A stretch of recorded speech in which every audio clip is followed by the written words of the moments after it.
What might make you have the desire to do another strike on Iran? Another what? Two things I want to talk about very, very quickly. One is Donald Trump's cognition is really starting to fade. It's the detriment that he poses to the country and the world by extension because of his cognitive issues is really starting to show. And I believe we're starting to get a glimpse into what one of the causes is, and it's his hearing. I went to the Alzheimer's Society today. I guess I'll just show you this before I play the clip. And this is what they say. Does hearing loss increase the risk of dementia? People who develop hearing problems during the midlife, aged 40 to 65, have an increased risk of developing dementia. It may also be one of the early symptoms of dementia.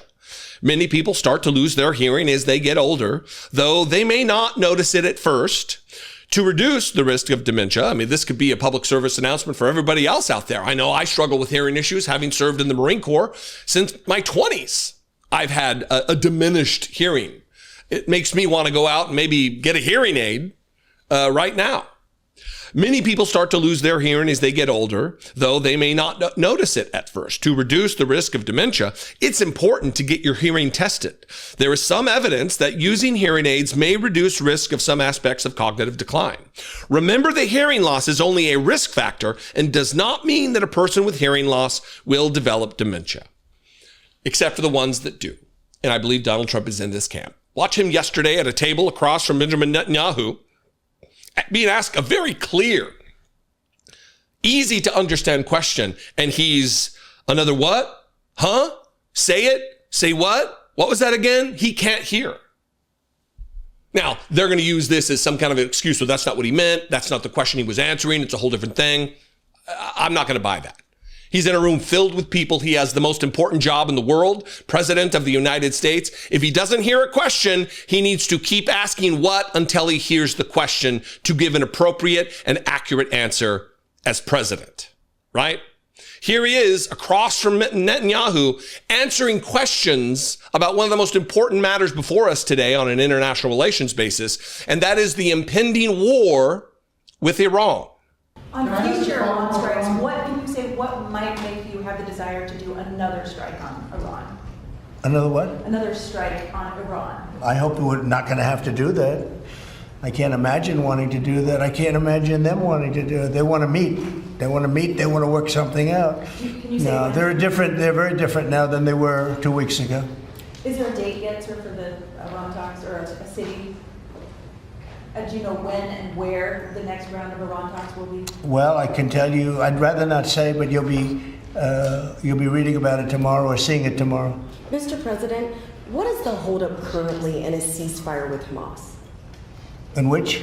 In the ceasefire between Israel and Hamas, what's currently the holdup? Another what? Huh? Say it? Giving his little look? Look, we are in one of the most precariously dangerous spots relative to the beginning of global conflict that we have been in decades. And it just so happens to fall at a time when Donald Trump is trying to capture more power for himself in the executive position. The other day, David Pakman and I were on Capitol Hill talking to different members of Congress in both the House of Representatives and the Senate.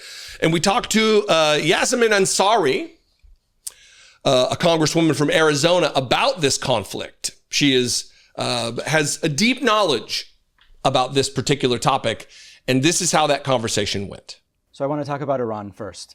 At this point, there were total obliterations, partial obliterations, a setback of 9 to 12 months. Now it seems like a setback of 3 to 4 months.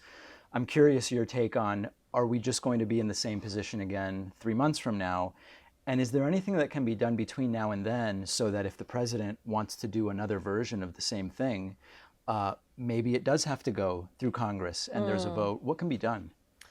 Great questions. And I've thought a lot about this because obviously we know that Donald Trump has acted in a way that is so unpredictable. I think that everything that's happened over the last 12 days when it comes to foreign policy in Iran, I couldn't have made it up in my wildest imaginations.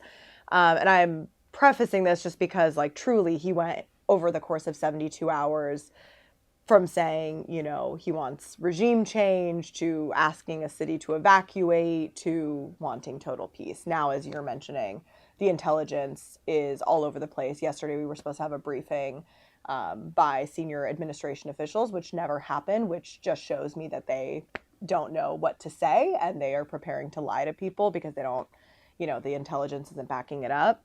So first and foremost, I just want to say I don't trust this administration at all and Donald Trump when it comes to handling this issue. I think that the fact that he decided to take this action, bomb these nuclear sites without congressional authority, without demonstrating that the intelligence was there and demonstrate the urgency of doing so. And then now we don't even know what the effectiveness of the strikes are. I think that puts us in a very precarious position with negotiations because now you have a regime in Iran that is further oppressing its people, obviously worried about its own survival, and so will likely be even harsher. We already know that they're imprisoning a bunch of other people and, saying that they're committing espionage. I am worried because, if it's true that they are only just a few months away, we have now made it so that Iran would not, why would they want to negotiate with the United States, right? We also have lost our partners in this. We have really alienated Europe, who was heavily involved in negotiations. The first round, when the JCPOA existed, China and Russia were very much involved. I mean, that's why that agreement was so historic. It not only included our allies, but it included many of our adversaries. And so I think the best case scenario is that we can really make the case to the public right now that this was wrong. And polling does show that Democrats and independents largely believe that the strikes were illegal and should never have happened. And I think that pressure is going to continue to mount on the president. And we know that he's somebody who aspires to get the Nobel Peace Prize and, wants to be this master negotiator and is clearly very frustrated with some of his senior level officials for not being on the exact same line that he is. So I think that I'm going to continue to push for diplomacy. I think that hopefully, we're going to have a vote on this war powers resolution that's bipartisan. We need to keep making that case. There was a press conference this morning on it outside of the Capitol, but we just can't let this go because I think we have completely alienated ourselves globally. We've potentially created an even more hostile regime in Iran, and they may end up rushing towards a nuclear weapon as a result of what was done, because why would they not?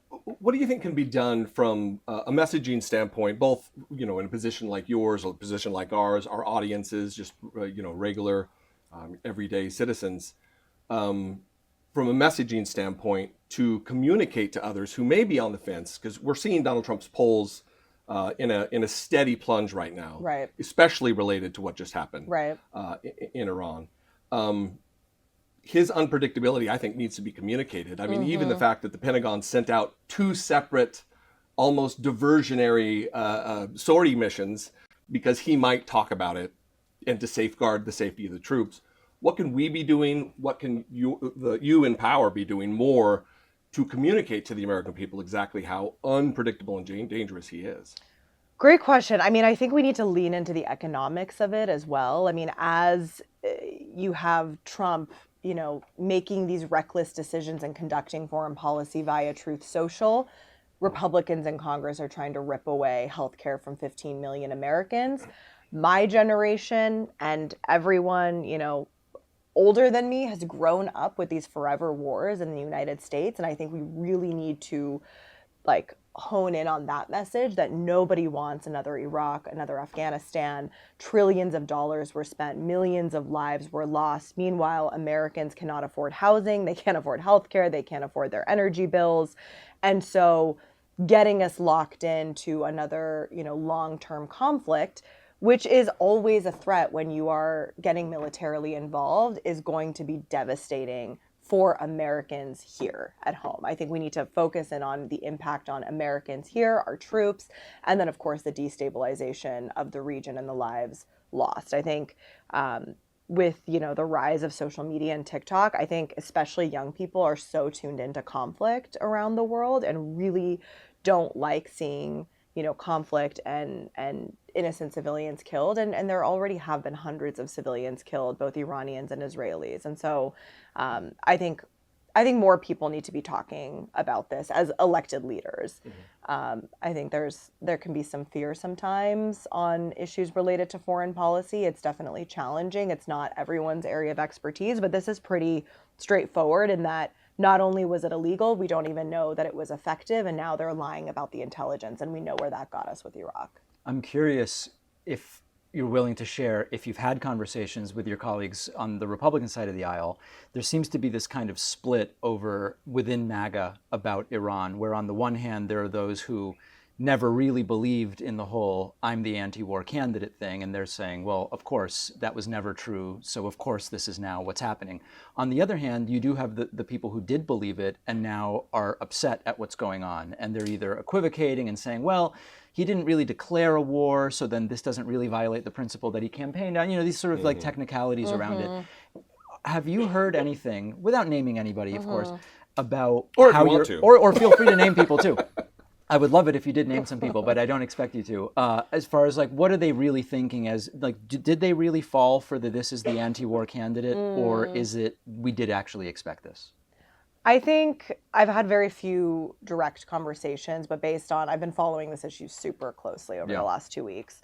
And I think it's interesting to watch the reactions within the MAGA portion of the party, but also generally. I mean, I think that Ted Cruz interview was very enlightening. Yes. And I don't think, I'm just going to be honest, I think that if you interviewed many members of Congress and the Senate, you would have a similar response in terms of not knowing much about a country that you want to get militarily involved with, whether you're a Republican or a Democrat. And I think that's been a major issue in U.S. foreign policy for decades throughout our history. I think that we need more people who understand the domestic politics of the countries that they seek to engage with, whether diplomatically or militarily, and know just the basic dynamics of that country. Ted Cruz didn't know that the population of the country is 92 million. That's a third of the United States. I mean, this is a massive country with different ethnic minorities. The vast majority of people in the country oppose the regime, but that's 80%. So the 20% that don't, that's still a big portion of the country and a lot of people. And so I think what has been disheartening to see, going back to your question with Republicans, is I think there's also a faction of the party that is using this now as a justification of how to treat immigrants domestically. There's people like Marjorie Taylor Greene, who of course have been, openly opposed to war and are, America first. But there's also others like Nancy Mace and others within MAGA, the pundits, Laura Loomer and such, who will do anything Trump says and are very actively, like Laura Loomer has been using her platform to talk about deportations of Muslims or anyone that they think, basically anyone who's from the Middle East, who they think, no matter what their religion is, et cetera, et cetera. So I have been also thinking a lot about how Republicans are now going to use this as a way to continue ramping up their mass deportation agenda and ICE funding and all of that cruelty and racism that's taking place. It seems like we're in a golden opportunity as Democrats and as people who message to the public to get ahead of that kind of a narrative that Laura Loomer and her Islamophobia and her hatred and her bigotry is, in order to get ahead of that and allow people to think, oh yeah, Iran bad, Muslim, and then make these weird connections, is that the vast majority of America do not want to be involved and embroiled in another conflict overseas. Right. And I think it's incumbent upon you as a member of Congress, us with our platforms, and the American people in general to talk to their acquaintances and their friends and their family to get everybody on the same page that this is not what we want. Yeah.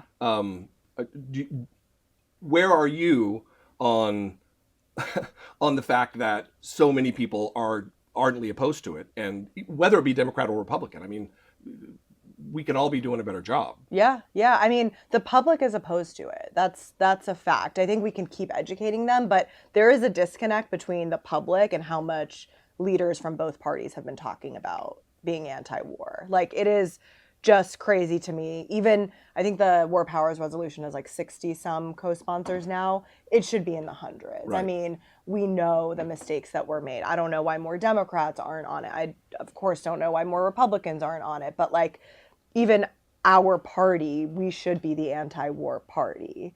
And we should be more, you know, in tune with the mistakes that were made under George W. Bush and Republican presidencies, and be, you know, leading with that, because the public doesn't want to see it.